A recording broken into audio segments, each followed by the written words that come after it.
3, 4. B-I-double-L-B-U-double-R, Bill Burr, Monday morning podcast. Hey, what's going on? It's Bill Burr, and it's the Monday morning podcast for August 12th, 2013. How you doing? How'd you like that intro? Wasn't that pretty cool?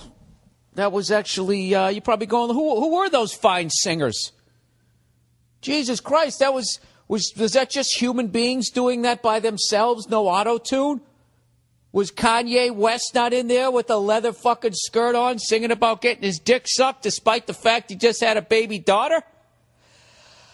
Fuck, one of my ears is ringing. I hate when this happens. Anybody else have hearing damage? Come on, stop ringing. Every once in a while, one of my ears just goes, what? And then it fucking, like some heavy metal singer from fucking decades ago. Like saying, remember your childhood and your acid-wash jeans. Anyways, that was the members of Truth and Salvage Company. I got to know those guys. I was getting through boozing. I met their drummer, Bill Smith. I was out on a drunken night, and he came over to me, and he said, hey, my name's Bill also. Why don't you tone it down, you freckled cunt? And I had to respect him. No, I'm kidding. They have a new album out called Pick Me Up that's available on iTunes, and a new single called Appalachian Hilltop. If you actually like human beings, if you like some sort of heartbeat in like your music at this point, not saying that you guys out there on your designer drugs eating each other's faces, watching some guy with a mouse head and your glow sticks is not a good time. If I got sucked into heavy metal, when I was coming up in the 80s, if I was coming up now, I'd probably be there. I definitely would be. I'd sit there jumping up and down in unison as that guy played his stereo in some club. Am I doing the thing that all old people do? I get fearful and I'm just trashing all the new stuff. I was reading something recently when airplanes first came out. Actually, believe it or not, people, sometimes I do read. And I was reading this book about when airplanes first came out, and this guy was pitching. We basically, all we had the Army and the Navy, and that was it. And somebody in one of those branches, because I already fucking forget, because every other word reminds me of something in my life, and I just start thinking, Tom Sawyer got on a boat. Oh, I remember I got on a boat. Yeah, I remember that dinghy and that kid's pool party, and I flipped over and I got trapped underneath, and then my eyes keep going, and like 6 pages go by, and I have no fucking idea what I read. So I can't remember the guy's fucking name, and I think we just had an Army and a Navy at this point. And this was, I don't know, in the teens, maybe the 20s of I'll just say last century, as opposed to people who try to confuse you and go the 20th century, The 18th century, 1800s was the 19th century. You got to do that fucking carry the one shit. Last century. All right? And he basically said to the Army and the Navy, he was like, hey, man, like, these planes, man, they're going to, like, change shit. And, like, I don't know if you guys are going to be ready for it, man. And all the old guard were like, go fuck yourself, your goddamn Kleenex and your dental floss and your little lawnmower motor that you have in that thing, engine, right? Fuck you. What are you going to do to me? My iron side's over here. So he's like, well, listen, man, like, I don't really want to take it to that level, but why don't you put one of your badass boats out there and we'll bring our fucking planes over. See what happens. So they said, all right. So they're sitting there laughing at him and shit, and they got this fucking thing that's like I don't know, it's really thick and it's really hard to sink. And they keep little lawnmower fucking engines, and they sank the fucker in like 12 minutes. And there was actually Navy admirals crying. They couldn't believe it. They were out of a fucking job, they thought. So anyways, is that what I'm doing when it comes to like dubstep? That shit, like, I guess I should be into it. I don't know. I like these guys, Truth and Salvage Company. They have my stamp of approval, if it means anything. I saw them when they opened for the Black Crowes Where the fuck were we? Somewhere in L.A. I don't know what. So I don't know. If you like that kind of music, give these guys a shot. If you're into other kinds of music, just keep listening to that shit. I don't give a fuck, but I don't need to hear your fucking reviews of it, okay? I'm just suggesting. This is how defensive being on Twitter makes you. Because no matter what you suggest, you could just say something simply like, ice cream is delicious. And then, what kind of flavor you get? Actually, that's not all natural. The fucking Samoans invented it, and you just got to deal with these fucking cunts. This is coming from a cunt. All right? So whatever. Now, I feel bad because I only mentioned Bill Smith and the band, and I probably just fucking created a bunch of infighting in their van. Right? If you're in a fucking band, you got to be riding around in a van, don't you?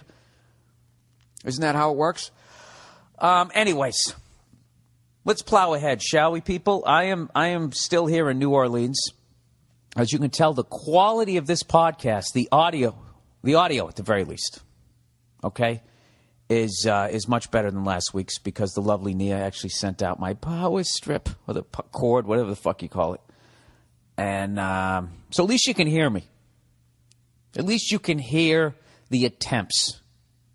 You can hear the big swing and a miss. Hey, I got to tell you something. I was actually rooting for Alex Rodriguez this week. I really was. Not because I like the guy. Not because I'm all of a sudden a fucking Yankee fan. The Bed Bath & Beyond of the Major League Baseball community. I just realized, their uniforms look like towels. Very nice towels, but towels nonetheless. I'm sorry, I'm drinking some water here. I burned my tongue. Isn't that the fucking worst? I ordered room service. I got a grilled cheese and tomato soup, as old people do.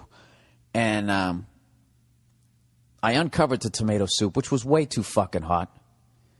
And I had the grilled cheese there. So I'm an American. I can't just eat the grilled cheese. I got to take that grilled cheese and I got to dunk it into the fucking piping hot tomato soup.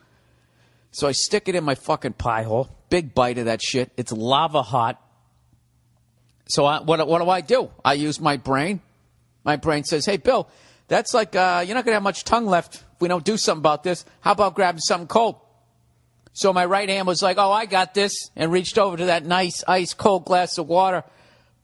But they had plastic on top of it, cellophane, so it wouldn't spill when the lovely lady brought it up to the room. So my right hand's like, this ain't going to fucking work. And then the rest of my body went into panic mode. And I went, "Bwah!" And I just spit it out instantly. I thought it was actually a smart move. But I immediately started laughing, thinking that would have been the greatest vine ever. Or a nice one anyways.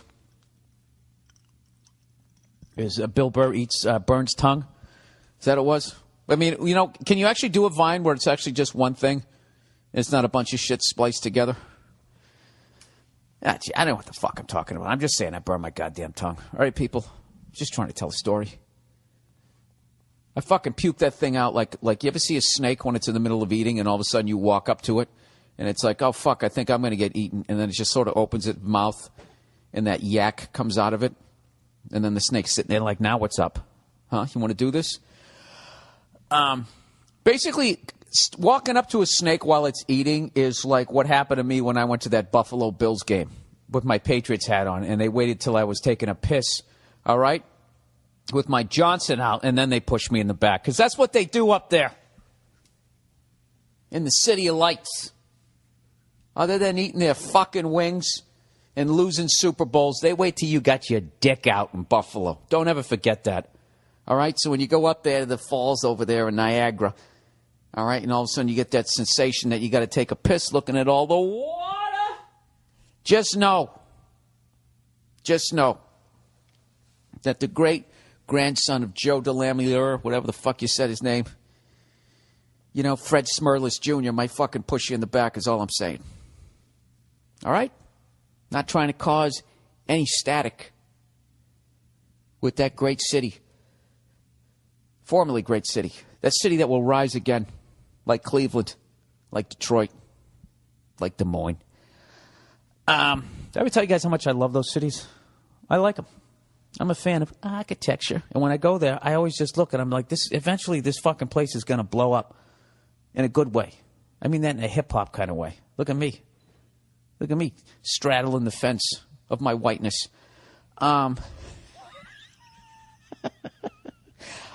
This is another sign that I'm getting old. I have a real problem with that new Kanye West album that, because I want to settle down and be a fucking parent and all that type of shit. So I look up to other people that finally fucking do it. And I'm thinking, oh, is this guy going to, is he going to be changed somehow with this new fucking album? And it's just still talking about losing his diamond ring in some girl's snatch. Isn't that what it's all about? I don't know. Sometimes I'm glad I look the way I look. And I was never able to enter the club scene other than to be ushered quickly back out the side door.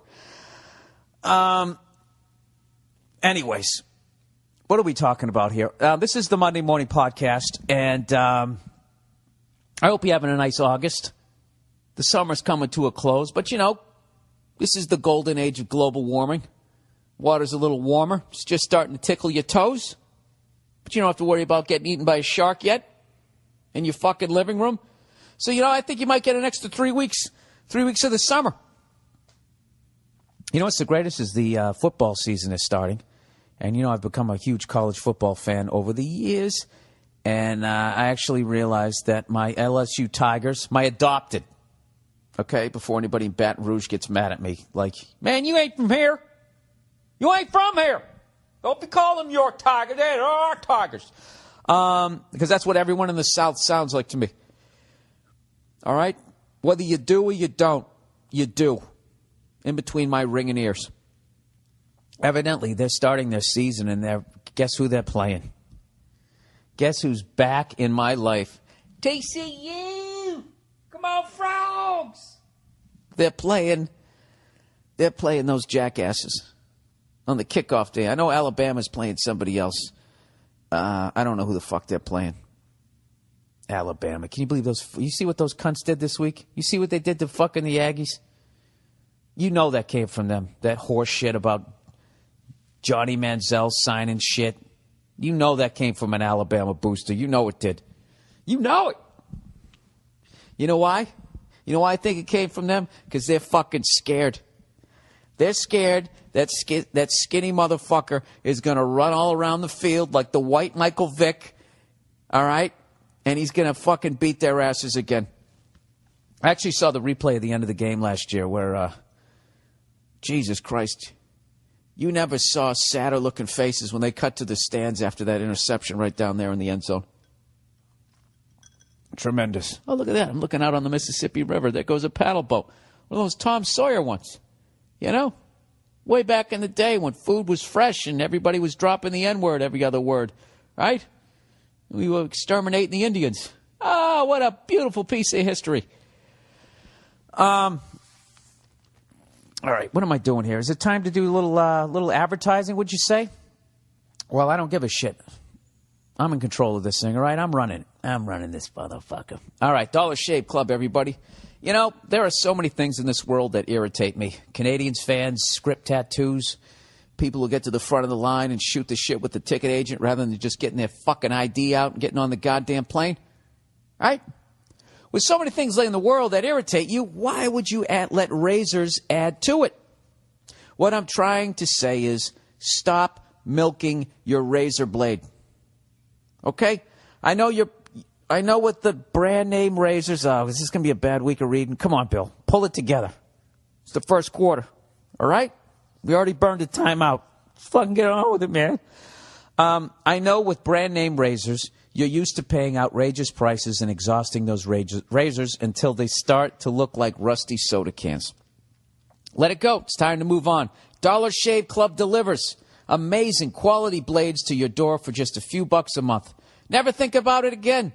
They send a pack every month for just a few bucks. You can change your blades every week. Trust me, your face will love you for it. I'm using it right now. You should do it too if you want to. I'm not trying to force you to do anything. All right? If you want to keep shaving with that rusty thing, go ahead. Do it. It's your face. Join Dollar Shave Club. Shave time, shave money. You get it? Go to dollarshaveclub.com/Burr. That's dollarshaveclub.com/Burr. Or click on the Dollar Shave banner at the podcast page, billburr.com. And also, are you like me? Do you like watching TV, but you want to watch it on your own damn time? Hulu Plus, everybody. It's the best way to do it. I'm sure you've tried Hulu.com, but I want to tell you about Hulu Plus. The next level. The first class, if you will. Hulu Plus lets you watch thousands of hit shows anytime, anywhere. Stream it on your TV. Or go with you on your smartphone or tablet. Why stand in line or ride a train and just stare at your feet? Or maybe chat up some girl and get laid? Why would you want to do that when you could be watching your favorite shows on Hulu Plus? Hulu Plus is a great way to binge watch your favorite shows. Hulu Plus has tons of episodes from great comedies like SNL, Community, Modern Family, South Park, Family Guy, and thousands of other shows. And guess what? Hulu Plus is only $7.99 a month. That's $7.99 for all the shows and movies you can watch. Catch up on current shows, binge on an old favorite, or catch a great movie. You can do it all. Where? On Hulu Plus. Right now, you can try Hulu Plus for a couple of weeks free. On me, when you go to the podcast page at billburr.com and you click on the Hulu Plus banner, or go to huluplus.com/Bill. Please make sure you use huluplus.com/Bill so you get an extended free trial. And so they know that I sent you. It helps us keep the lights on and gives you a better deal.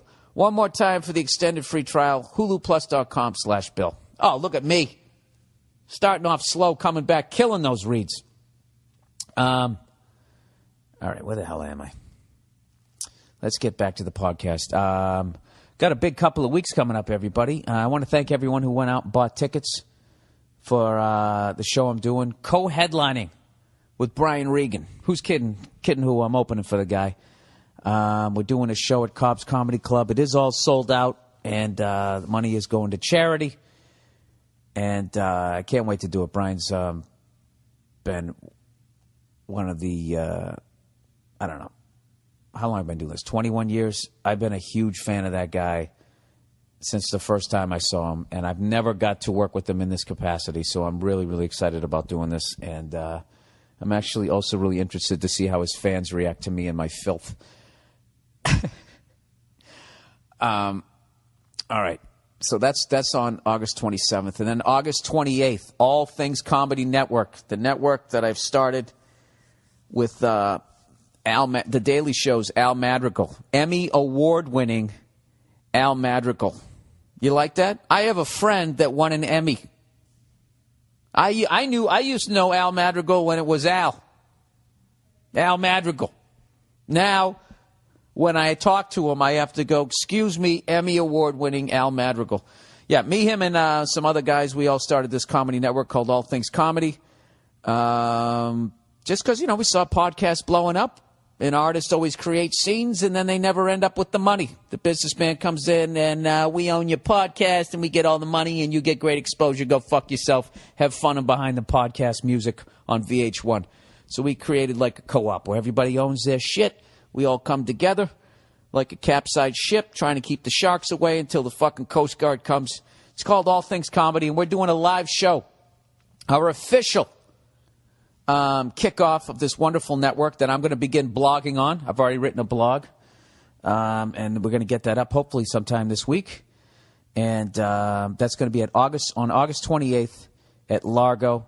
It's going to be featuring as many people from the All Things Comedy family. Al's going to be there. I'm going to be there. Tom Pop is going to be there. I believe Tom Segura.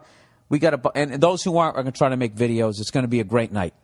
All right? It's at Largo on La Cienega here in Los Angeles, August 28th. All right, back to the goddamn podcast. So anyways, the past couple of weeks, I've been talking about the food down here in New Orleans, saying how delicious / unhealthy it is and how you can't find fucking kale. Excuse me as I drink more cold water for my fucking scalded tongue. I actually bought a juicer this week to somehow combat all the fried food that I've been eating. And I started drinking that shit that guy in Fat, Dead, and Kind of Sick, whatever the fuck it's called. Fat, Sick, and Nearly Dead. Sick fatty with dead fucking something. Whatever. I've been drinking that shit, man. I got to tell you something. It's delicious. Not only is it delicious, you crave it after a while. And yeah, I think I dropped like 4 or 5 pounds. Good pounds, too. You know? The flabby ones. I was joking on Twitter saying how I was in button-down shirt shape. And I actually want to get into, like, I want to be in sitting down, no shirt on shape. I don't know what, I know Bill Cosby did a bit on this, but he's so, what the fuck happens when you sit down? You stand up and look sideways in the mirror, and you're like, all right, you know what, that isn't bad. Dare I say it's kind of cute. Shows that I like the occasional Snickers, right? And you sit there pinching at yourself like you're in an old school Special K commercial going, all right, that's not that bad. That's not that bad. Then you just sit down and like 3 handfuls of shit just lands on your thighs. You know? For the life of me, I can't. What happens? Do your hip bones move up to your fucking man tits and everything just gets blown out? I have no idea. But sitting down without a shirt on, you know, that's the truest moment of your fucking physique that you're going to see all day. Stop standing up, sucking in your gut. All right? You want to see the damage you've done? Maybe you're not ready for it. All right? This is like The Ring. When you looked at that fucking chick's face, your jaw just opens up and you land in a fucking walk-in closet. Oh, my God. I don't know what happened to me. I'm not even that bad a shape. So I said, fuck this. I got a juicer. And I just did a quick gig up in Chicago, came right back, this private thing. So I don't know. I ate halfway decent up there. I did find a vegan restaurant, but then, of course, I had some Chicago pizza. So now I came back and I had my little fucking grilled cheese sandwich and tomato soup. So now my body is starting to pull me back to the dark side. And that's what I've really learned about trying to stay in shape. It's all about keeping your brain out in front of your body. Keeping your fucking wits about you. Like this shit, it's like food. You know, when they say food is a drug, I didn't believe them, but I'm totally convinced of it now. It's like when you're eating bad, when you just go on like a 3-month bender of just eating bad and in your head like, oh, God, I got to stop. Oh, I want a fucking cheeseburger. And you just keep going, and then that makes you want cookies and all that type of shit. It's the food equivalent to like locking yourself in a room and just freebasing for 3 months. That's what you're doing. So what I try to do when I'm eating bad like this, I just talked to a buddy of mine outside of the business who's trying to lose some fucking weight. I was trying to tell him that, like, you got to keep your head out in front of it and just go like, I want that, but I'm going to eat this. Even in that moment when you're looking at that apple as opposed to that fucking glorious whatever you're looking at, right? Toasted roast beef and cheese with the fucking pickles and the chips and all that. The last thing, your body's like, that's what the fuck I want. And you got to reach for that apple. You got to fucking hit that crack pipe instead. And I'm telling you, the second you get 2-3 bites in, you're like, oh, thank God. Thank God I did that. Then you're fine. Because from what I've read, the very little I've read, your body it's actually craving nutrition. You know? That's why when you eat Chinese food, like fucking 35 minutes later, you're hungry again because your body's still craving nutrition. There wasn't like a fucking ounce of it in that shit. At the risk of getting sued by that entire fucking continent of China. It's not a continent, it's a country. Go fuck yourself. So that's what I would say. If you can try to do, that's what I'm trying to do, as I'm trying to keep my head out in front of it. So I got that grilled cheese sandwich, and I got the tomato soup, and I said, all right, I got to get back on the fucking green gumbo here, as I'm calling it, because I'm in New Orleans, and that's it. I'm back on that shit for the last 2. Tomorrow morning, I wake up, I make another one. Bingo, bango. I'm trying to do 2 a day juicing and then 1 day having the fucking, a healthy dinner. And then I go on the treadmill for a half hour. There's no fucking way you're not going to drop weight. All right? So there you go. So stop doing those stupid-ass fad diets. It's the fucking cornflakes diet. All I do is eat cornflakes. I can eat as much as I want. That bullshit. Eventually. You know what it really is? I think it really is not even like, it's not even the fucking diet. It's the, once you get to your weight, what do you do then? You know, once you get down to your weight, at some point you're going to be looking around. It's like you got out of jail. And there's some ice cream right over there. You're an adult. You don't have to go, Mom, can I have some ice cream? Right? That's how you become a fat fuck as an adult. There's no one to say, hey, you had enough cookies. It's on you. You've had enough booze. Put on a condom. It's all on you. You got to be your own fucking parent until you get a lady in your life.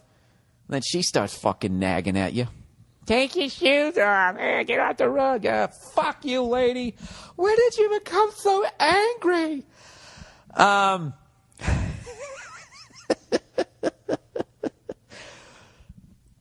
So that would be my advice.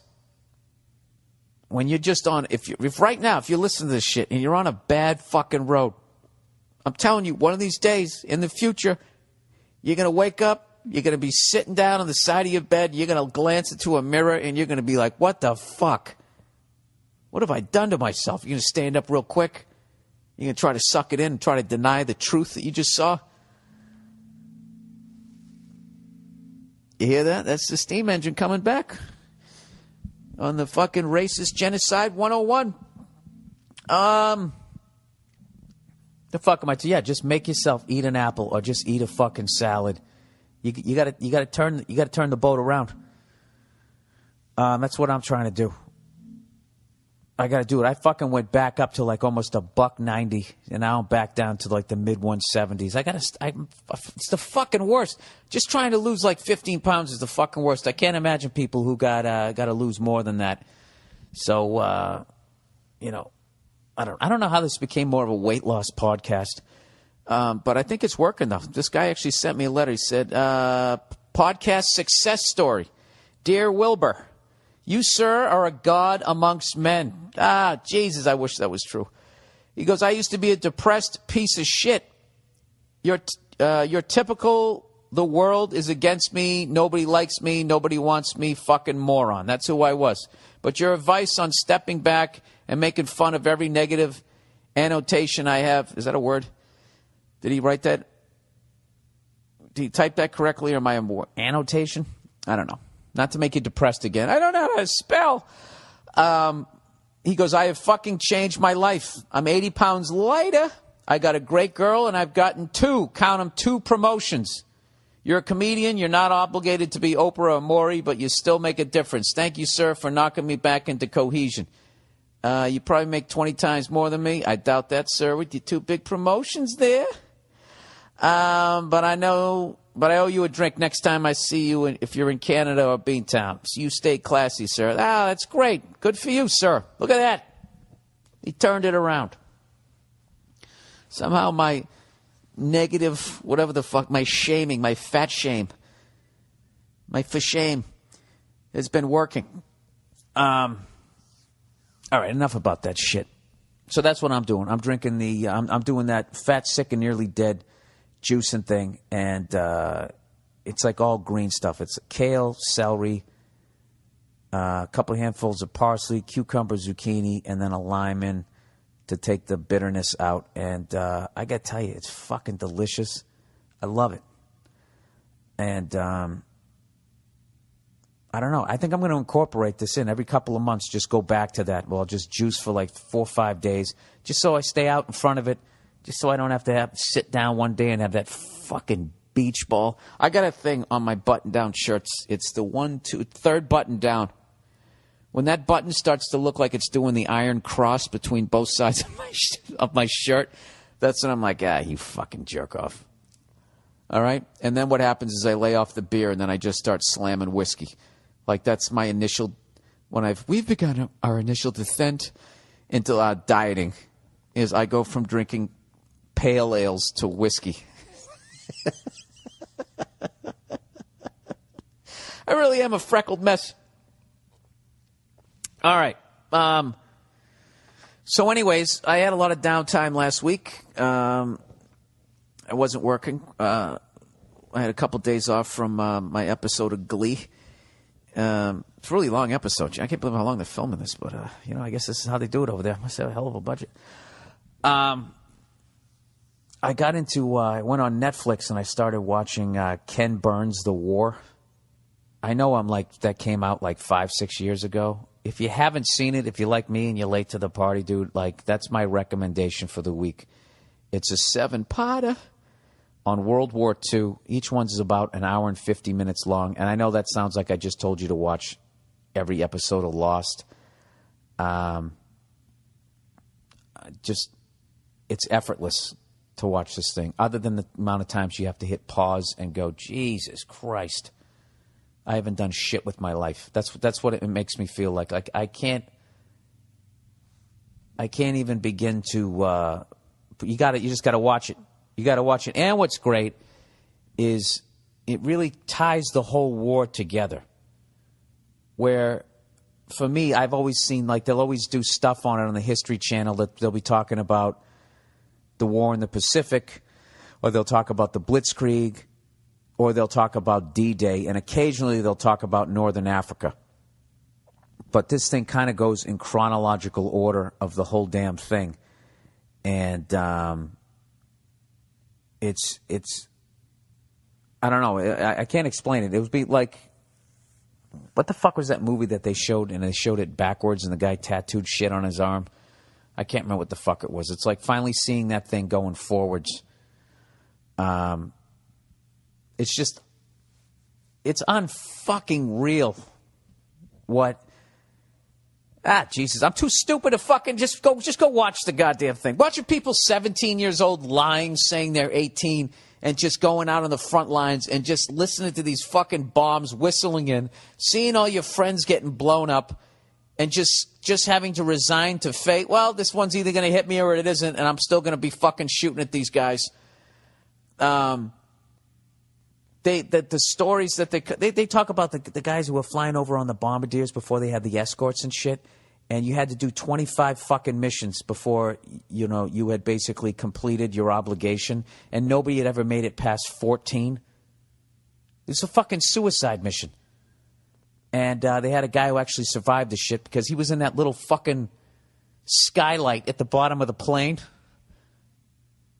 And he got shot in the fucking arm and went through him and killed one of his buddies. And then he still went back, flew another one, and got shot again. And that's the thing that basically saved him, was because he kept getting shot, that he wasn't physically well enough to go back up in the goddamn plane again. And I actually have the fucking nerve to be afraid of flying. I'm landing in fucking El Paso, Texas, going, oh, Jesus, oh, gee, there's nobody shooting at us. I never felt like such a fucking pussy in my life. I feel bad enough when I watch like a UFC event, or I watch one of those shows about going to prison. I watched the training for UFC, and I would be like, I 3 times kicking that heavy bag with my leg. It would be all bruised up, and I'd be like, it stings. I want to get out of here. Can I be the guy who washes the T-shirts? Can I mop up the mat, the mat that you guys wrestle on, I don't know. Just whatever. Ken Burns' The War, and he's done a whole bunch of documentaries, and he's doing one right now that's about the Vietnam War. Now I'm all paranoid that I said his name wrong. All of a sudden that sounded like some guy on ESPN, but that's Kenny Mayne, right? Yeah, Ken Burns. There we go. All right, I got the right guy. All right, he's doing one right now. He's making one right now on the Vietnam War, which I'm definitely going to watch. He already made one on the Civil War. So I'm like, I'm going to fucking watch all of these things, and then, I don't know, 6 months later, I'll forget most of it. I'll probably combine a couple, 2 or 3 wars. I'll get drunk, and I'll just start spewing out information about Lincoln speaking in Iwo Jima. All right. Anyways, let's get on with the podcast. Highly recommend that if you get a chance. If you have 7 hours to kill, I highly recommend that. If you have chicken pox, it'd be a great way to forget about the itching for a good 7 hours. What else? Oh, tonight. Oh, last night. This is weird because I'm taping this on Sunday. Right now I'm taping this Sunday afternoon, New Orleans time, and I'm actually really excited, obviously, because the season 5, I guess the second half of season 5, the Breaking Bad premiere is tonight. Did I start like 12 sentences there? Let me try that again. The second half of the season 5 series premiere of Breaking Bad starts tonight. Do you guys ever wonder why I never became a game show host, as cheesy as I am, or ever hosted the Family Feud, or was standing next to Billy Bush, E! Entertainment? They have to read stuff. I know I have the head to be on. I don't have the hairline, but I do have the head. Fucking who gives a shit? Anyways, Breaking Bad is coming back tonight, and I can't fucking wait. I thought there was only 5 episodes. You just found out there was 8. So I'm psyched about that, and I think I've already gotten past the sadness that it's ending. And I'm just talking as a fan. Forget about the fact that I used to, get in there every once in a while. I can't wait for this thing to come out on box set and just go back and just go through that whole thing again. A couple months back, I actually watched the first 2 episodes of Breaking Bad, and just seeing, Cranston's character, Walter White, has the hair, and he's just meeting Jesse for the first time.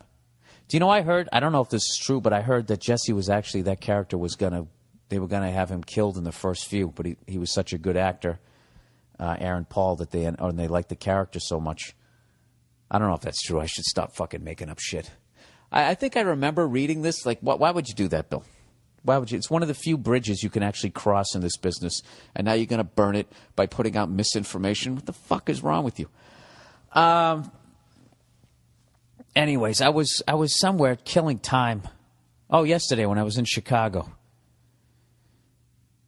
and I was in the hotel, and they had a marathon on of those doomsday preppers, and they were all fucked. Do you know why all those doomsday preppers are fucked? Is because they're loners. They might survive some initial shit. They might last a month. They might last a year. But they're just, instead of ripping the Band-Aid off like me and just getting fucking, bludgeoned to death within the first 24 hours or vaporized from something blowing up, that's my doomsday plan. My doomsday prepping that I do is that I live in probably the most dangerous city that you could possibly live in, as far as earthquakes, as far as the water supply, as far as the fucking inability to get the fuck out of there. I really should get a helicopter license and try to go on eBay and buy some fucking used chopper, because other than that, I'm fucked. But there's a piece that you gain from just being completely fucked. Is you just, what am I going to do? I'm fucked. All right? Oh, I got a great idea. I'm going to sell a doomsday prepper kit for people who don't want to prep. And what it's going to be a beautiful locket that you wear. They'll have a male one. It's a little more masculine. They'll put some spikes on it or some shit. For male or female. And when you open it up, there's one little cyanide pill in there. There you go. You just off yourself. The dollar's collapsing. There's fighting in the street. You just pop it in there. And that's it. It's over. You want to live and be on dead body patrol? Going out there with your fucking ski mask on, having to bury all those cunts before they give out disease? Because that's what you're going to be doing if you survive. If you're a low-level human like myself, where you're really not bringing anything to the table, if they let you survive, if they decide out of the fucking blue to let you survive, that's what you're going to be. That's going to be your first fucking jobs. Other than getting naked and have them throw fucking lye all over you, whatever they fuck. Lime? Is that what they throw? Lye. lime all over you to get rid of the body lice.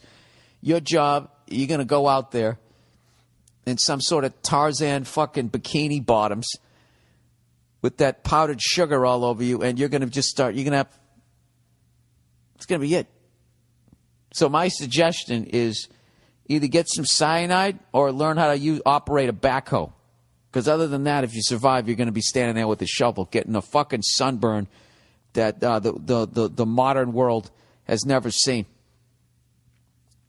Anyways, I'm watching this Doomsday Prepper thing, and they got all these guys doing this shit, and they got this one dude who's just, he's got like fucking 3 years worth of shit.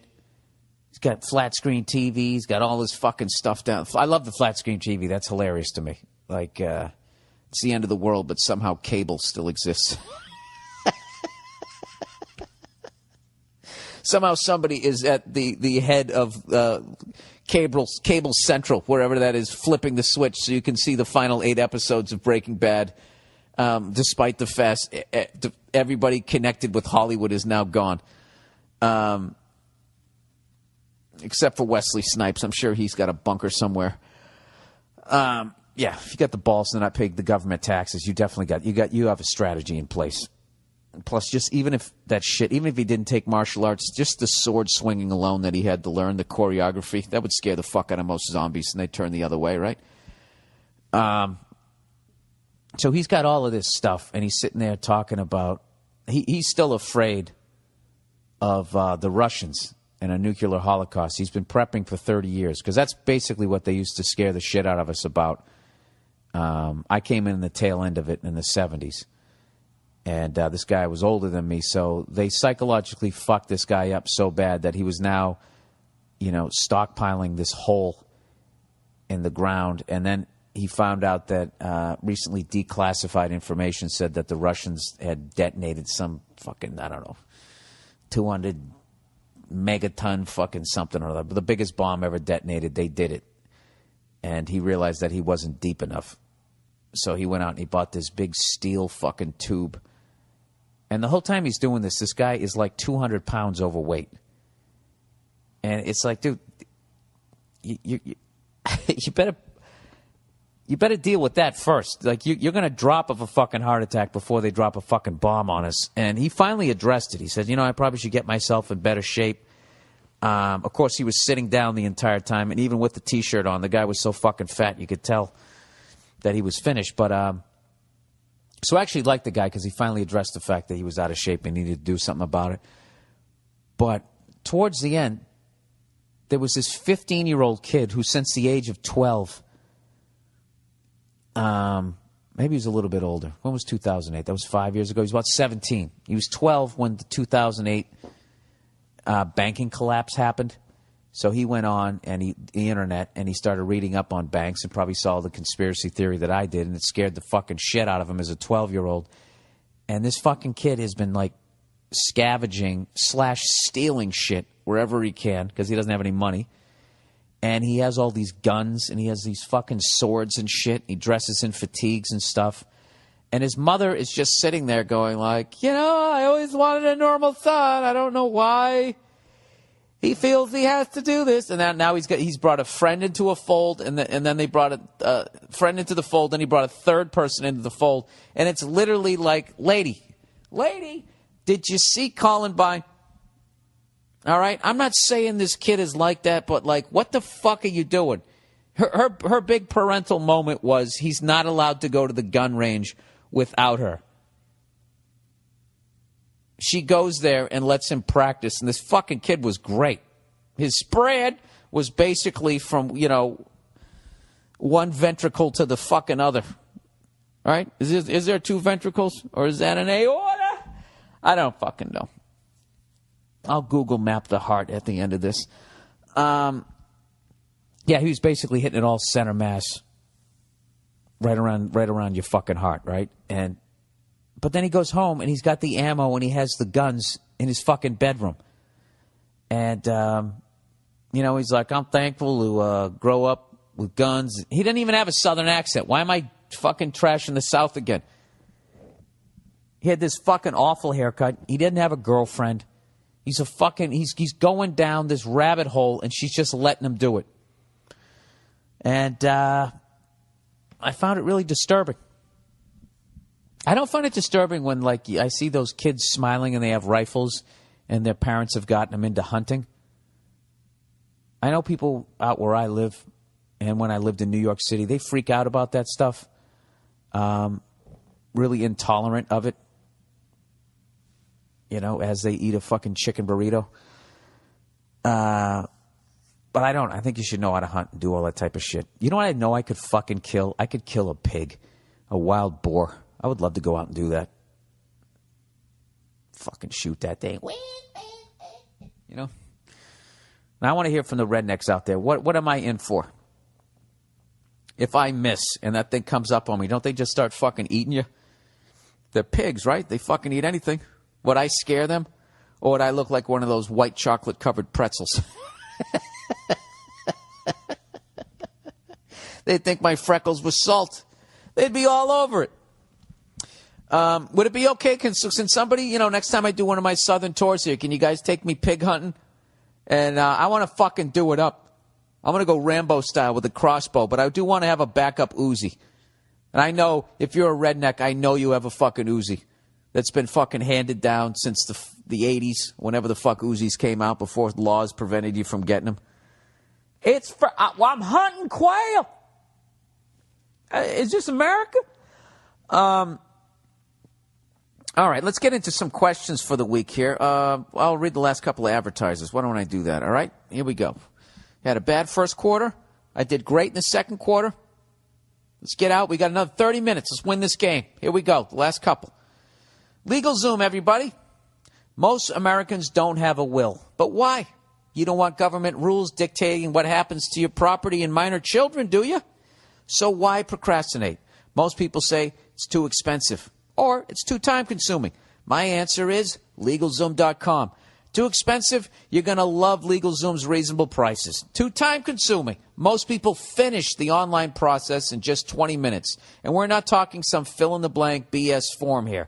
Your will is state-specific and personalized based on your information. Best of all, LegalZoom has 12 years of experience helping people with important legal matters. It's National Make-A-Will Month. Again this month. So don't wait any longer. Go to LegalZoom.com today and get 15% off your last will. But this offer ends soon. Or get a living trust and you will receive a pour-over will absolutely free. To get your special discount, be sure to enter Burr, B-U-R-R, in the referral box at checkout. For wills, power of attorney, trust, and more, go to LegalZoom.com. LegalZoom can provide self-help services at your specific direction or connect you with an attorney, but they are not a law firm. God dang it, I had it till the end. All right. eVoice. You're screening calls, closing deals, and making money, all while lounging poolside in the summer sun. Thanks to eVoice. eVoice is a better way to connect with your people that drive your business. eVoice will forward your business calls to your home, mobile, or any number you choose. Wherever you are, eVoice will find you. If you don't have time to take a call, it's routed to your voicemail, and you can read it at your convenience as a text message. eVoice not only gives you an edge over your competitors, it takes away the edge the big companies have over you right now. That's a huge point right there, people. I hope you were listening. With eVoice, you can create the appearance of a whole office building of departments when customers call you. A sales department, customer support, tech support, you name it, it's going to seem like you have it. And it works with any phone, even your cell.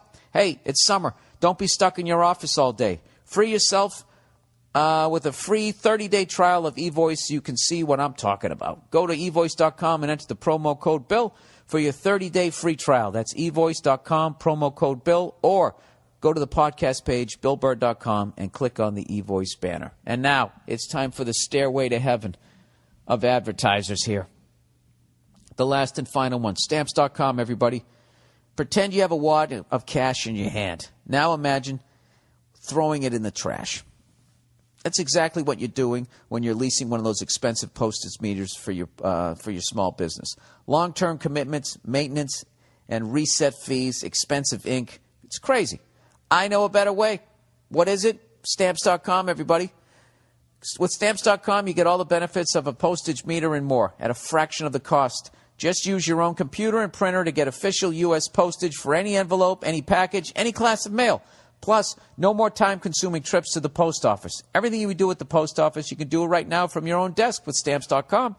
I use Stamps.com to send out whatever the hell I'm selling that week after my shows. T-shirts, posters, DVDs, whatever you want. And if I can use it, you can use it because I am a moron and I have the high school transcript to prove it. Right now, use my last name, Burr, for this special offer. No-risk trial plus a $110 bonus offer. It includes a digital scale and up to $55 free postage. What the hell are you waiting for? Go to Stamps.com right now before you do anything else. Click on the microphone at the top of the page, homepage, and type in Burr, B-U-R-R. That's Stamps.com. Enter Burr. All right, there you go. There you go, into the wild blue yonder. All right, let's get into the reads for this week. Italy. Hey, Bill, you mentioned a couple of weeks ago that you were thinking about going to Italy and you wanted some advice about where to go. My lady is Italian, so I've been there a bunch of times. Here's the deal. First, you should decide if you want to see the north or the south. The north is more industrialized with lots of interesting cities.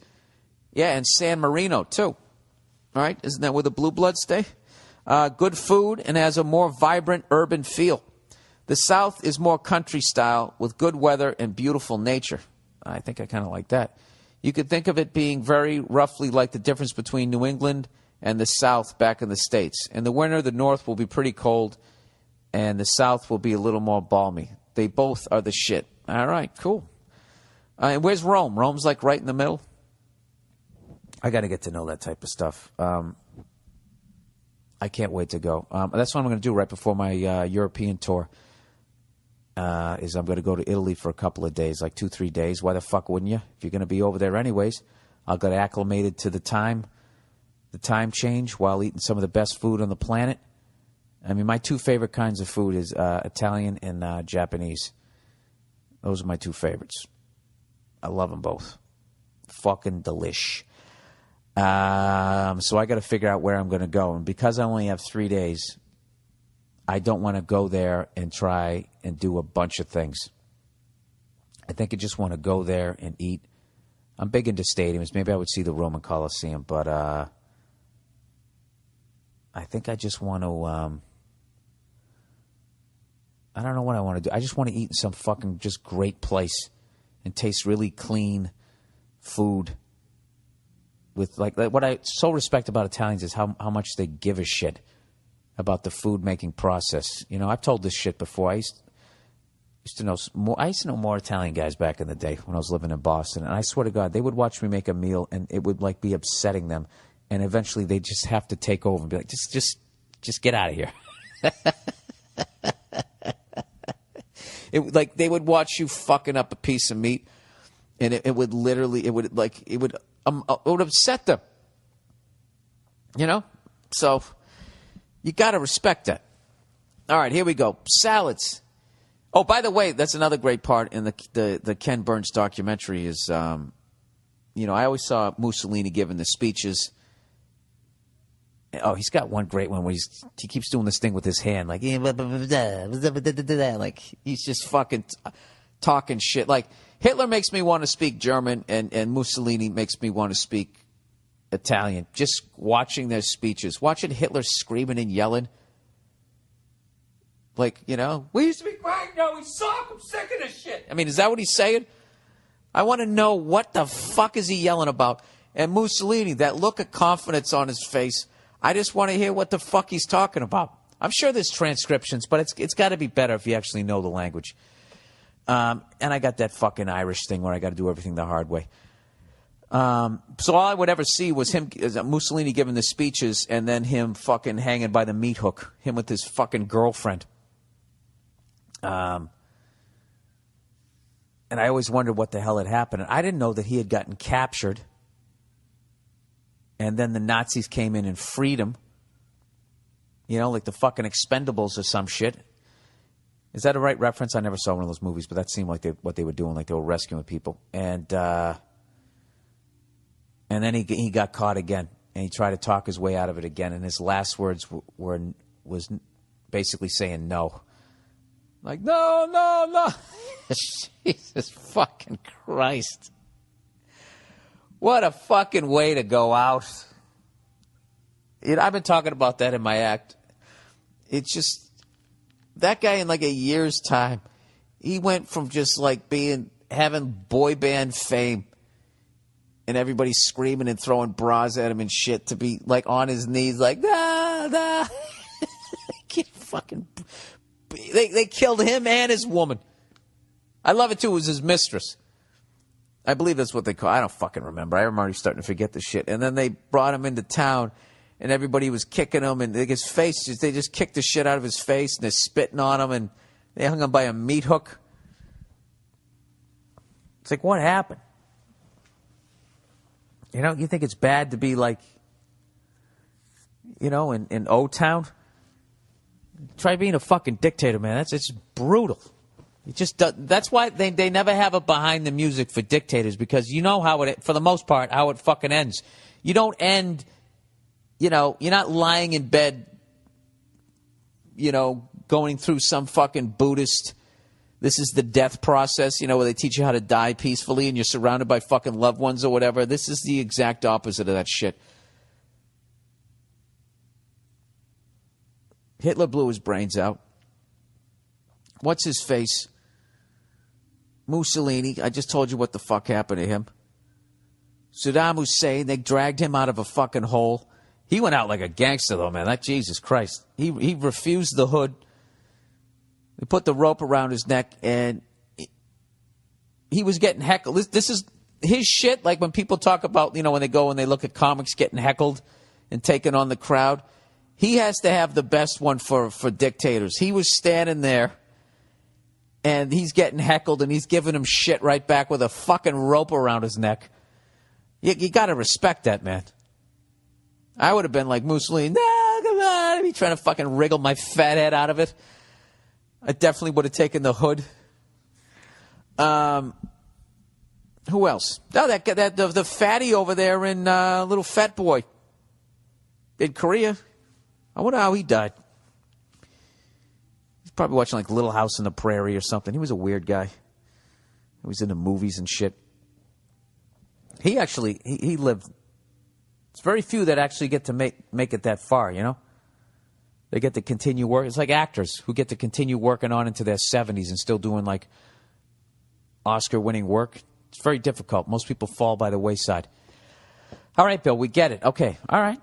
I'm into that shit. All right. Salads. Hey, Bill, I would like to get into eating more salads, but I am only 20. And what the fuck do I know about salads? Dude, I didn't know shit about salads. I wish I started eating salads when I was 20. I wouldn't have this fucking mess. Ugh, Jesus Christ. And it's pasty. It's even worse. Should I get into spinach? Some good old iceberg lettuce? What do I put in salad? What's the point of making a salad if I just cover it with ranch dressing and put a bunch of bacon on it? I'm not even sure what balsamic vinaigrette is. Is a boiled egg a good thing to put in? Guidance is appreciated. Got to be a dick here and say, ha, Blackhawks won. Well, you won. You get to fucking brag about it, you cunt. Listen, I don't know shit about nutrition. I'm just starting to learn about it. I know iceberg lettuce is like 90% water, I think. Spinach is good shit. I like that. I like arugula. Kale's awesome. And, don't go through all the crap of eating that shit and then put a bunch of dressing on it because, you're adding all those extra calories. I guess balsamic vinaigrette. This is all shit that I've overheard. I heard that that's a healthier one. But even then, I try to avoid drowning it. And what's great about it is when you start eating them, you start craving them. And that becomes one meal a day. And that's just, you got to start looking at like a steak and cheese sandwich or something like that, a pizza. It's just a plate full of sit-ups. I fucking hate going to the gym. I like going to the gym because I want to look good. I hate going to the gym because I fucking have to go, which is what I'm doing right now, which sucks. You know what's another bad one? Is when you're fucking sitting up in bed like I am and you hold your iPhone up to you and you get the reflection of like your fucking 9 chins. Start to get that pelican neck. Anyways. So, There's a bunch of recipes out there. You can find it, but I'd stay away from iceberg. That stinks. Romaine is that's like halfway decent. All right, iceberg lettuce. They're like the I don't know. Well, you want to go sports on this one? We'll go sports. And I'm not talking about what they're going to do this year, what they did last year. I would just say what they've done in my lifetime. All right, iceberg lettuce is like the fucking Detroit Lions. Even though they're good now, they weren't then. So that's probably a bad example. The Cleveland Browns of lettuce. Sorry, everybody in Cleveland. Although I did promote your city, and I saw a lot of fucking construction going on there. Romaine lettuce is like that fucking team that every once in a while makes the playoffs but never fucking wins it. That's like the Falcons of lettuce. And then you get into arugulas, the Cowboys. Kale, I would say, is the 49ers. And I don't know, maybe I should have said the Packers and Steelers. Or the Steelers and the Packers. Packers are the most successful. So I'd say they're kale. I'd say Steelers. Just shut the fuck up, Bill. Okay. Russian guy outwits banks. Oh, I like this one already. Hey, Bill, thought you might enjoy reading this article about a Russian man who outwitted a bank by writing his own terms into their credit card contract. Jesus Christ, that's fucking phenomenal. How the hell did... That's like beating Bruce Lee at karate. Or kung fu. Or Jing Feng Ku, whatever the fuck he did. Article, here we go. The idea of beating the banks at their own game may seem like a rich joke, but Dmitry Agarkov, I don't know, 42-year-old Russian man. Sounds like he plays for the Red Wings, doesn't he? 42-year-old Russian man may have managed to do it. Unhappy with the terms of an unsolicited credit card offer he received from an online bank, Tinkoff credit system, Agarkov, sorry if you're listening, and I'm butchering this, or if you're of Russian descent. He scanned the document, wrote in his own terms, and sent it through. The bank approved the contract without reading the amended fine print, unwittingly agreeing to a 0% interest rate, unlimited credit, and no fees, as well as a stipulation that the bank pay steep fines for changing or canceling the contract. The bank has so much money they'll be able to get around this. But that's fucking genius. What a hero. Agarkov used the card for 2 years, but the bank ultimately canceled it and sued Agarkov for $1,363. The bank said he owed them charges, interest, and late payment fees. A court ruled that because of the no fee, no interest stipulation Agarkov had written in, he owed only his unpaid $575 balance. Look at this. 2 minutes left in the game, people. Is he going to win this or what? Agarkov is now suing the bank for $727,000 for not honoring the contract's term, and the bank is hollering fraud. They signed the documents without looking. They said They said to me what usually their borrowers say in court. We've not read it. Agarkov's lawyer said, the shoe's on the other foot now. Sorry, I really butchered the ending of that reading. So, well, I got to pay attention to that. Well, they'll settle out of court. I don't know, man. That's a hard... I mean, the fact that you just got out of paying the fees. I got to put this in my my computer here. I want to pay attention to that. Agarkov, Russian bank case. Okay, so it's still at that point. Hey, anybody in Russia listen to this thing? Can you please keep me abreast of this? I want to see if he gets any of that $727,000. All right? I'm going to do a little pregame analysis here. I'll tell you right now, I got to tell you, if I'm the bank, I got to be thinking, how did we end up in this situation? I would actually guess that they're not going to pay any of that. They probably got enough politicians and judges in their pockets. I mean, it's corrupt enough over here. I can't imagine what the fuck it's like over there. No offense, but it is what it is. Yeah, if anybody, I don't know, in Estonia, Latvia, if you're close enough, you can pay attention and let me know. I'd appreciate it. Lithuania, the Ukraine, Belarus, look at me. Huh? I've learned some shit. I'm an attention whore, Bill. Bill Burr Marshall. I'm a 16-year-old guy, and I've recently come to terms with the fact that I love attention. In most instances, this would not be too big of a deal. I mean, look at you. You made a career out of it. Hey, listen, you fucking cunt. Just because you found out that you're a dick, you don't got to rub up against me and get your stink on me. You know? Did I say I didn't like fucking attention, you asshole? Jesus Christ. You know, I was actually going to compliment you with the fact that you actually could step outside yourself and see something that could potentially be a flaw. Wanting attention is not a bad thing. It's all how you do it. You know? All right, here we go. I constantly sit in class loudly cracking jokes and can usually get the whole class laughing. Plus, I don't have to worry about the teachers yelling at me because I'm such a manipulative son of a bitch that I have ensured that they all like me. Here's the problem. My friends hate it. All right, this is taking a different turn here. The jokes I make with them are far different. I actually think they're funny. You see, the jokes I make to the whole class are shitty, hacky, cheap, cheesy, douchey jokes targeting a group laugh. The jokes I make with my friends are normally riffing on something. They might actually be creative. Oh, all right. So you kind of, when you're with your friends, you're actually a comics comic. But when you're in front of the crowd, you're playing to the masses. Well, you got to pick a road here, son. Or maybe you don't. I mean, it's not like you're trying to be a comedian, or maybe you are. If you're going to be a comedian, I would try to make the crowd laugh at the jokes and make your friends laugh.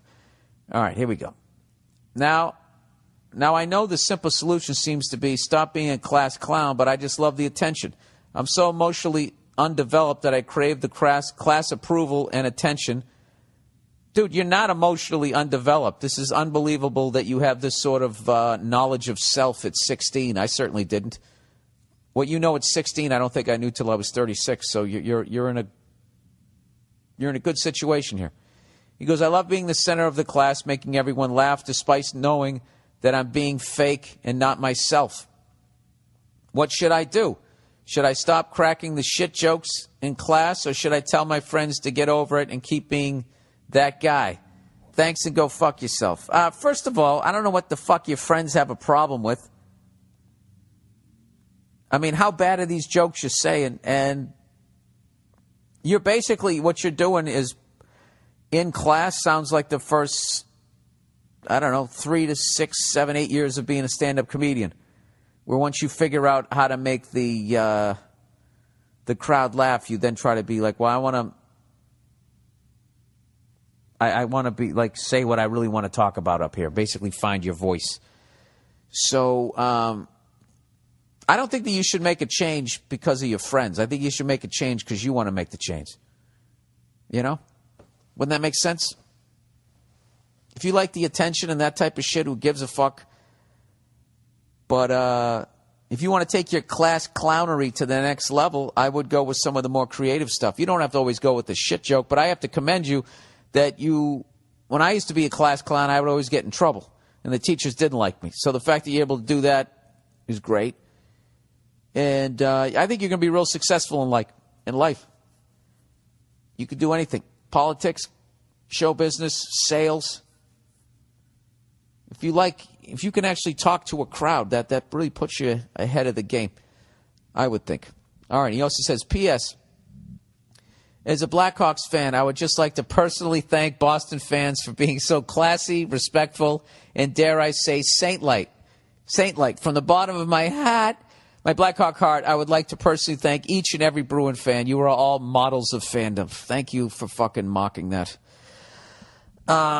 Or just trying to rub it in. I don't give a shit at this point. That seemed like years ago. And we just won a cup. So I'm good. So congratulations to you, sir. Good luck with trying to find your voice as a class clown. All right. Goddamn ex-girlfriend. Dear Billy Boy, your podcast is killer, man. Thanks. Well, thank you. I appreciate that. And he says, I'm writing you to get some insight on my ex-girlfriend's situation. About 6 months ago, my ex dumped my ass and totally crushed my heart. That's the worst. You got to go through it, though. He says, I was fucked up for a while, but took some of your advice and focused on improving my own shit. I never called her, texted her, or did any asshole for 6 months. A couple of months ago, she texts me. Fucking, I knew it. I knew it. Now, without reading this thing, she's texted you. Now, either she legitimately wants to get back together with you, which if you still love her, that would be a good thing, or whatever the fuck whatever life path she went down over the last 6 months has hit a bump in the road, and maybe she's having second thoughts, or maybe she's completely evil, and she's like, wow, he just never called me again. Why don't I call him up and mind fuck him? Those are my 3 guesses on the cunt genie lamp there. All right, so she texted me. She wanted to know what I've been up to and how I was doing. She also wanted to know why I unfriended her on Facebook. And he writes, why do you think, you dumb cunt? Now, wait a minute. Did you unfriend her because of my advice, or did you do that on your own? That's a great thing. You got to cut the cancer out. You can't be watching what the fuck she's doing. All you're doing is prolonging that pain in your heart. You got to, I'm telling you, you got to cut off all contact, and then you got to go Chris Bosh, where you just got to drop to your knees a couple times a day and cry it out. Don't be afraid to fucking do that. Now, I wouldn't do it in front of a bunch of men, but, do it on your own. Like, as a man, you have to understand that the reason why you're able to cry is because you're supposed to. Because if you don't, you keep it in your chest, and it becomes anger, and then you yell at your kids. All right, I resisted the urge to tell her to go fuck herself and kept my responses cool and casual. Dude, you are on the road to a post-breakup blowjob. That's where you are right now. Let's see if you keep the car on the road. Here is my question. How the fuck do broads know when you are finally getting over them and that they should get a hold of you and make you feel like shit again? Also, I knew it. Also, do you think it's a dick move to get a hold of an ex if you're the one who dumped them when they haven't gotten a hold of you since the breakup? Finally, how do you think I should handle this going forward? Well, you know what? You basically learned one of life's tough lessons. Is that, something? I might be being a dickhead. Like, maybe guys do this shit too. All right? Guys do this shit too. You got those guys who they break up with a girl, but then they keep her in. They try to hold on to her so no one else can fuck her. You know, guys who do that shit. So this is really like I'm being a sexist moron as usual. I'm coming from the male perspective. That's all I got. All right, trying to show a little empathy here. How do they know? I don't know, but they're great at it. So rather than trying to figure it out, because I don't know that you can as a guy, just respect that they have that ability. All right? You might want to consider changing your cell phone number so she can't text/mindfuck you again. They're just the fucking worst. They're just the fucking worst. In that situation, dude, you got to walk away from them, man. So I can't even remember what the fuck you asked me. I'm going through all the breakups I've been through mentally right now. All right, so the first thing you said is, how the fuck do broads know when you're finally over them? I don't know. Change your cell phone number. It's my solution. Also, do you think it's a dick move to get a hold of an ex? If you have no intention of getting back with them, yes, I do. And you have to accept the guilt that you feel that you broke somebody's heart. And you have to own that. You can't call in. Just call in to make sure you're doing okay. You're not helping that other person. If you have no intent, you're giving them a half a second of hope, and then, you're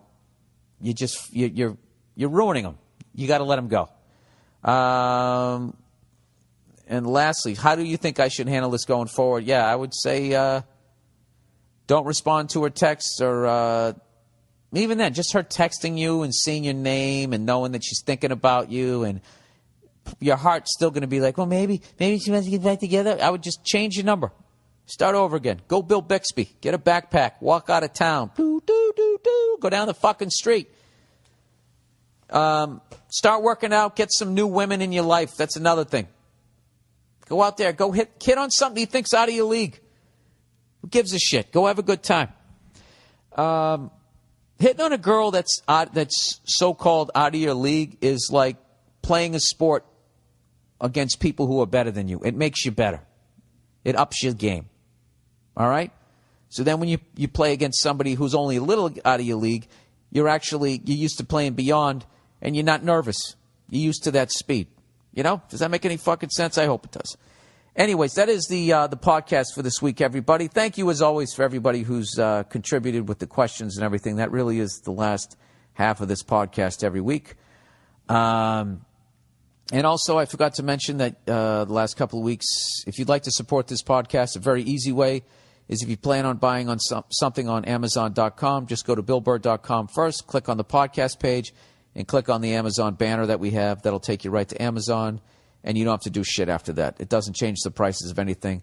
They kick me a percentage of the sale for driving traffic their way. I take a percentage of that, send it to the Wounded Warriors Project. So it's a 2-for-1 as far as supporting me and supporting the Wounded Warriors Project. And also hard copy versions of my DVD, of my stand-up special, DVD copies are available on my website. And also available for download for $5, and it's the you people are all the same. So people have asked me when I'm doing another special.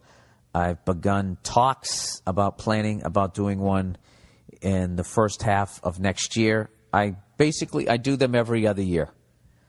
That's basically how it works. I spend 1 year having fun, writing a new hour, and then I spend the next year fine-tuning it, and then when I'm done with that, then I shoot it. That's basically what I do, and that's the formula. It's been working for me, so I'm sticking with it. And then also, people in Scotland have been asking me about am I still doing Scotland because I didn't see a date. I am definitely doing a date.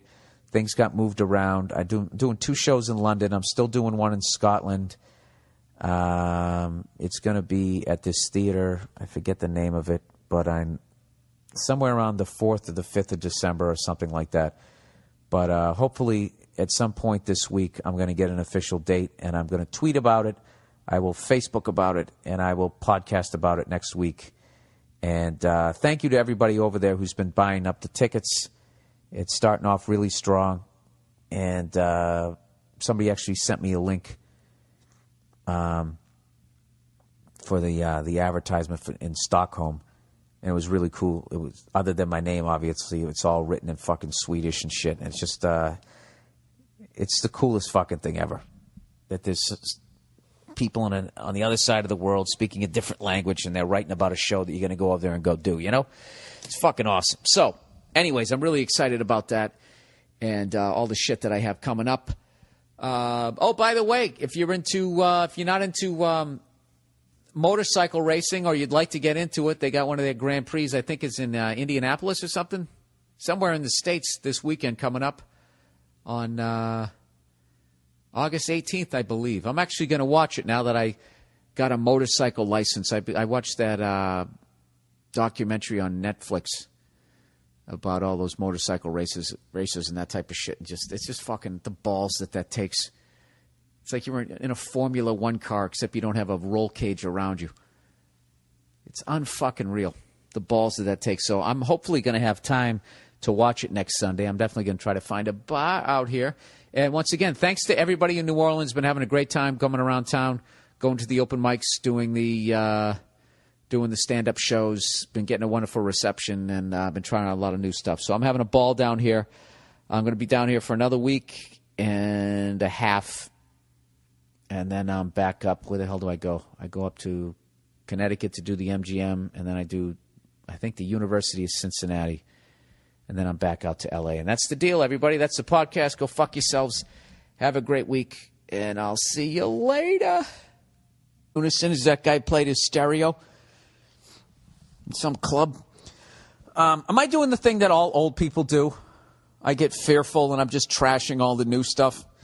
I was reading something recently when airplanes first came out. Actually, believe it or not, people, sometimes I do read. And I was reading this book about when airplanes first came out, and this guy was pitching. We basically, all we had the Army and the Navy, and that was it. And somebody in one of those branches, because I already fucking forget because every other word reminds me of something in my life, and I just start thinking, Tom Sawyer got on a boat. Oh, I remember I got on a boat. Yeah, I remember that dinghy and that kid's pool party, and I flipped over and I got trapped underneath, and then my eyes keep going, and like 6 pages go by, and I have no fucking idea what I read. So I can't remember the guy's fucking name, and I think we just had an Army and a Navy at this point.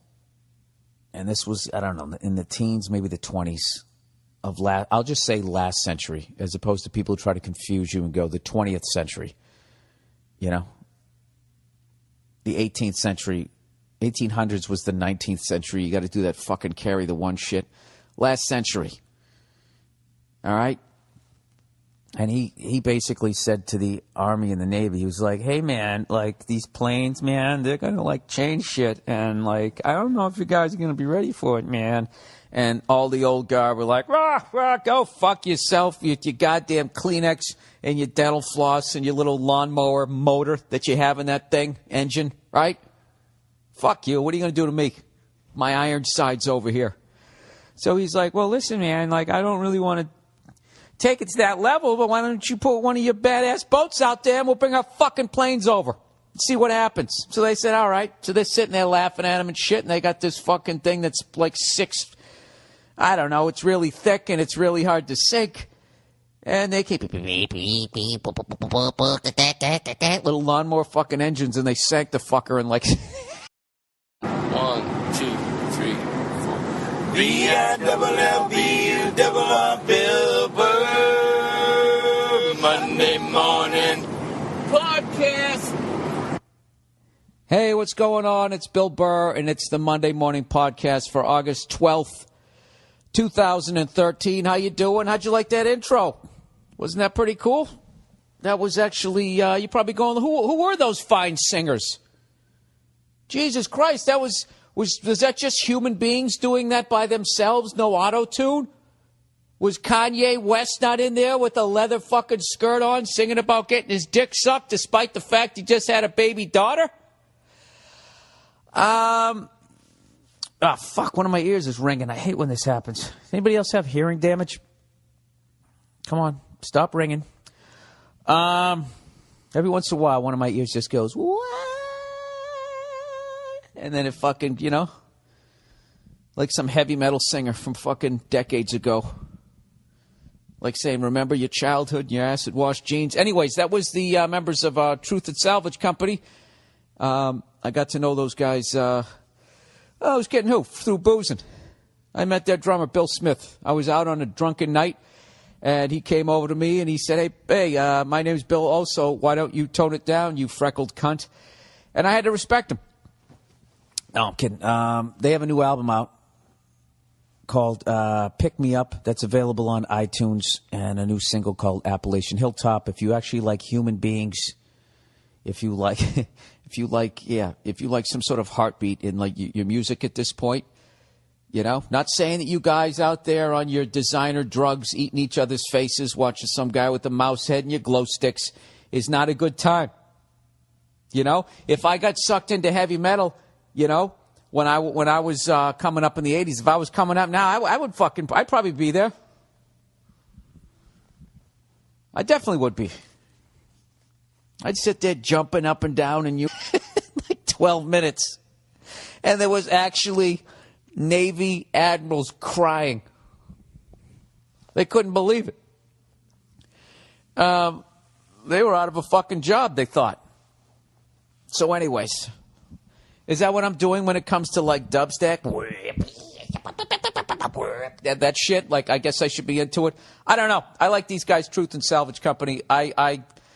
They have my stamp of approval, if it means anything. I saw them when they opened for the Black Crowes. Where the fuck were we? Somewhere in L.A. I don't know what. So I don't know. If you like that kind of music, give these guys a shot. If you're into other kinds of music, just keep listening to that shit. I don't give a fuck, but I don't need to hear your fucking reviews of it, okay? I'm just suggesting. This is how defensive being on Twitter makes you. Because no matter what you suggest, you could just say something simply like, ice cream is delicious. And then, what kind of flavor you get? Actually, that's not all natural. The fucking Samoans invented it, you know, and you just got to deal with these fucking cunts. This is coming from a cunt. All right? So whatever. I feel bad because I only mentioned Bill Smith in the band, and I probably just fucking created a bunch of infighting in their van. Right? If you're in a fucking band, you got to be riding around in a van, don't you? Isn't that how it works? Anyways, let's plow ahead, shall we, people? I am still here in New Orleans. As you can tell, the quality of this podcast, the audio at the very least, okay, is much better than last week's because the lovely Nia actually sent out my power strip or the cord, whatever the fuck you call it. And so at least you can hear me. At least you can hear the attempts. You can hear the big swing and a miss. Hey, I got to tell you something. I was actually rooting for Alex Rodriguez this week. You know? I really was. Not because I like the guy. Not because I'm all of a sudden a fucking Yankee fan. The Bed Bath & Beyond of the Major League Baseball community. I just realized, yeah, their uniforms look like towels. Very nice towels, but towels nonetheless. I'm sorry, I'm drinking some water here. I burned my tongue. Isn't that the fucking worst? I ordered room service. I got a grilled cheese and tomato soup, as old people do. And I uncovered the tomato soup, which was way too fucking hot. And I had the grilled cheese there. So I'm an American. I can't just eat the grilled cheese. I got to take that grilled cheese and I got to dunk it into the fucking piping hot tomato soup. So I stick it in my fucking pie hole. Big bite of that shit. It's lava hot. So what do I do? I use my brain. My brain says, hey, Bill, that's like, you're not going to have much tongue left if we don't do something about this. How about grabbing something cold? So my right hand was like, oh, I got this, and reached over to that nice ice cold glass of water. But they had plastic on top of it, cellophane, so it wouldn't spill when the lovely lady brought it up to the room. So my right hand's like, this ain't going to fucking work. And then the rest of my body went into panic mode. And I went, "Blah!" And I just spit it out instantly. I thought it was actually a smart move. But I immediately started laughing, thinking that would have been the greatest vine ever. Or a nice one anyways. Is Bill Burr eats Burns' tongue? Is that what it was? I mean, can you actually do a vine where it's actually just one thing? It's not a bunch of shit spliced together? I don't know what the fuck I'm talking about. I'm just saying I burned my goddamn tongue. All right, people. Just trying to tell a story. I fucking puked that thing out like you ever see a snake when it's in the middle of eating and all of a sudden you walk up to it and it's like, oh, fuck, I think I'm going to get eaten. And then it just sort of opens its mouth and that yak comes out of it. And then the snake's sitting there like, now what's up? Huh? You want to do this? Basically, walking up to a snake while it's eating is like what happened to me when I went to that Buffalo Bills game with my Patriots hat on. And they waited till I was taking a piss, all right, with my Johnson out. And then they pushed me in the back. Because that's what they do up there in the City of Lights. Other than eating their fucking wings and losing Super Bowls, they wait till you got your dick out in Buffalo. Don't ever forget that. All right? So when you go up there to the falls over there in Niagara, all right, and all of a sudden you get that sensation that you got to take a piss looking at all the water, just know that the great grandson of Joe DeLamiere, whatever the fuck you said his name, Fred Smirlis Jr. might fucking push you in the back is all I'm saying. All right? Not trying to cause any static with that great city. Formerly great city. That city that will rise again. Like Cleveland. Like Detroit. Like Des Moines. Did I ever tell you guys how much I love those cities? I like them. I'm a fan of architecture. And when I go there, I always just look and I'm like, eventually this fucking place is going to blow up. In a good way. I mean that in a hip-hop kind of way. Look at me. Look at me straddling the fence of my whiteness. This is another sign that I'm getting old. I have a real problem with that new Kanye West album that, because I want to settle down and be a fucking parent and all that type of shit. So I look up to other people that finally fucking do it. And I'm thinking, Is this guy going to, is he going to be changed somehow with this new fucking album? And it's just still talking about losing his diamond ring in some girl's snatch. Isn't that what it's all about? I don't know. Sometimes I'm glad I look the way I look. And I was never able to enter the club scene other than to be ushered quickly back out the side door. Anyways, what are we talking about here? This is the Monday Morning Podcast, and